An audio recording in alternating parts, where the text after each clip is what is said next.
अस्सलाम वालेकुम व्यूअर्स, मैं उम्मीद करता हूँ तमाम दोस्त अब बखैर आफियत से होंगे। आज जिस वीडियो पे हमने रिएक्शन करना है वो शोएब अख्तर की के ऊपर एक वीडियो बनाई है जिनके अंदर टॉप 4 उनकी जो बाउंसेस हैं, जो उनके बेहतरीन बाउंसेस हैं, वो हम वीडियो का रिएक्शन करने जा रहे हैं। चलें वीडियो की तरफ चलते हैं। दुनिया क्रिकेट में शोएब अख्तर के नाम से कौन वाकिफ नहीं। रावलपिंडी एक्सप्रेस के नाम से जाने वाले दुनिया के तेज तरीन बॉलर के सामने बड़े बड़े नामी ग्रामी बल्लेबाजों की टांगें कांपती थी। रावलपिंडी एक्सप्रेस के पास महज तेज रफ्तारी ही नहीं थी, बल्कि ये दुनिया क्रिकेट में अपनी बेपनाह दहशत की वजह से भी मशहूर थे। इसी वजह से इन्हें the don of cricket, the gangster और द गोंड जैसे खिताबात भी मिले। आज की इस वीडियो में हम रावलपिंडी एक्सप्रेस के खौफनाक बाउंसर्स आपकी खिदमत में लेकर हाजिर हुए हैं। लेकिन इससे पहले आप दोस्तों से गुजारिश है हमारा चैनल सब्सक्राइब कर लें और बेल आइकन पर क्लिक करें। दोस्तों, दुनिया क्रिकेट के अजीम तरीन बल्लेबाजों में ब्रायन लारा का नाम किसी तारीफ का मोहताज नहीं। इनका भारी बल्ला अच्छे गेंदबाजों के छक्के छुड़ा देता था। मगर ये 2004 ब्रायन लारा के लिए तारीख तरीन दिन साबित हुआ जब इनका सामना रावलपिंडी एक्सप्रेस से हुआ। इस दिन जब ब्रायन लारा वनडे मैच के दौरान बैटिंग के लिए आए तो शोएब अख्तर ने इनके पास जाकर कहा, I am going to kill you, यानी मैं तुम्हारी जान लेने वाला हूँ। अगले ही लम्हे शोएब अख्तर की बरकफ्तार गेंद जो 148 किलोमीटर की रफ्तार से कराई गई थी, ब्रायन लारा के लिए खतरनाक साबित हुई और मिसाइल की तरह इनकी गर्दन पर लगी। ये वही लारा थे जिनके बारे में कहा जाता था कि इन्हें गेंद फुटबॉल की तरह दिखाई देती है। ये इस वक्त जमीन पर ढेर हो गए और मजबूरन इन्हें रिटायर हर्ड होना पड़ा। यही नहीं, लगभग 1 साल तक खेल के मैदानों से बाहर होना पड़ा।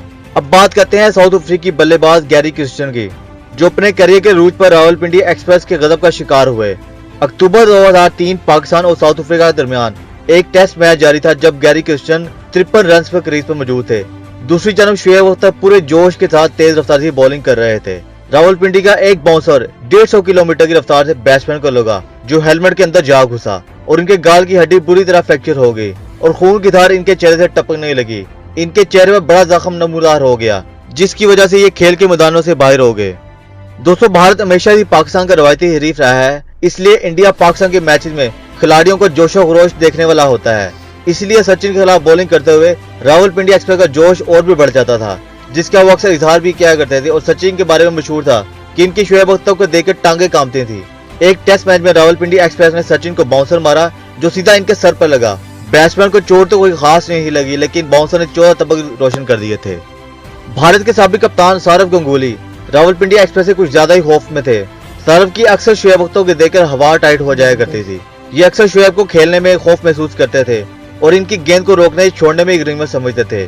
खसूसन आप जरा इस बाउंसर को देखिए जो नहायत बर्क रफ्तारी के साथ सौरव के पेट के ऊपर वाले हिस्से पर लगा, जिसमें इनका सारा वजूद हिल गया और वो अपना बल्ला छोड़कर तकलीफ में नीचे लेट गए, जिसके बाद इन्हें फौरी तौर पर तिब्बी इमदाद देना पड़ी।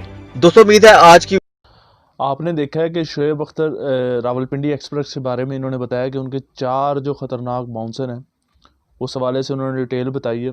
तो उम्मीद करते हैं वीडियो आपको ज़रूर पसंद आई होगी। और शोएब अख्तर के बहुत ज़्यादा ऐसे बाउंसेस हैं और जो इससे भी ज़्यादा ख़तरनाक थे, और इन्होंने अब 4 ही जिक्र किया है। और एक बात मैं बताता चलूँ, पाकिस्तान के माया नाज बॉलिंग के हवाले से जिन्होंने खिदमात सर अंजाम दी हैं वो शोएब अख्तर ही हैं। और ये हकीकत है कि खिलाड़ी जब वो क्रीज़ पे आते थे, अगर शोएब अख्तर बॉल करता था तो वो कंफ्यूज भी होते थे और काफ़ी डिफ़िकल्टीज़ का उन्हें सामना करना पड़ता था। उम्मीद करता हूँ कि आपको ये वीडियो पसंद आई होगी। अगर पसंद आई है तो इसको लाइक